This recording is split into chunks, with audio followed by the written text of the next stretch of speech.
Hey friends, athletes, happy Monday. Hope you guys had an awesome weekend. Hope you're having a great day today so far. Brianna Showman here, physical therapist and performance coach. Get your fixed physical therapy and performance.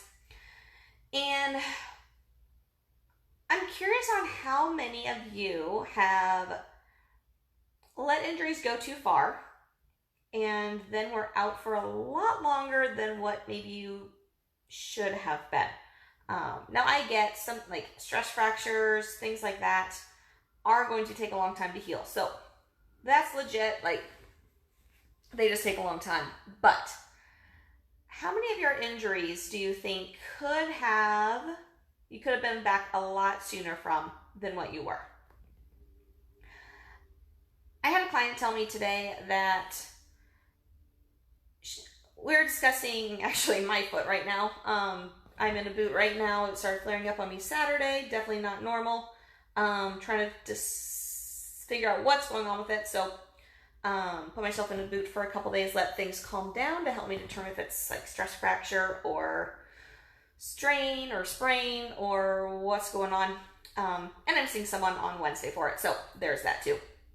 But this conversation brought something up that she said, which was she doesn't feel if she would have addressed things sooner that she would have been out as long as she is or was. Because essentially, once we started working together, within a couple sessions, she was back to running again.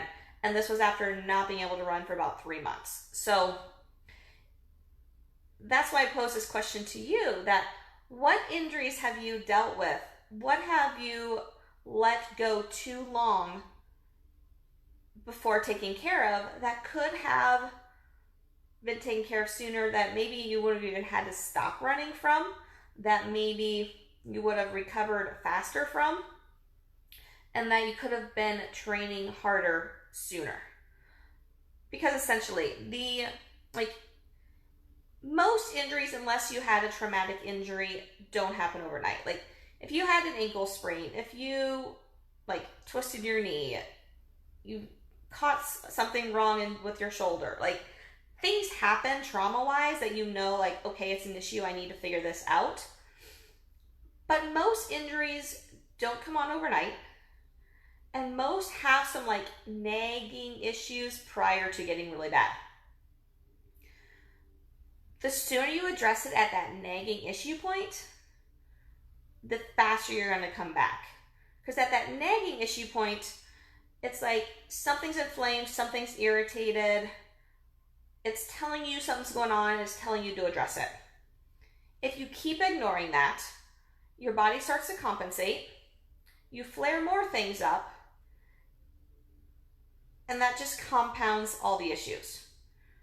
So instead of dealing with one minor issue, you're now dealing with 3, 4, 5 bigger issues, which are going to take longer to calm down. Like that minor issue might take a week or 2. Those 5 issues could take several months. So it's something to think about, that if you're one of those people, which most of athletes are, I was being the stubborn athlete and finally Saturday had to listen to the coach in me to shut myself down. But if you are like most athletes, that you're going to continue running and training through that nagging injury, just know that you're likely doing yourself a disservice. You're likely going to make more things worse, and you're likely going to be out even longer, and it's going to take even longer to overcome that injury than it would be if you took care of it in the beginning. So want to throw that out there for you guys, something to think about, contemplate on, whatever you want to call it. And just curious on your thoughts on that. I'm also curious, if you are that person now, or maybe you were in the past and you've learned your lesson from it, I would love to just kind of hear your stories on that. So if you don't mind, I would love to hear your stories. Post your stories below and just kind of share your experience with injuries that you've let go too far, or maybe you're dealing with it right now. And just love to hear what you guys have to say about it. So let's see. Have an awesome rest of your Monday, guys, and we'll talk again soon. Bye.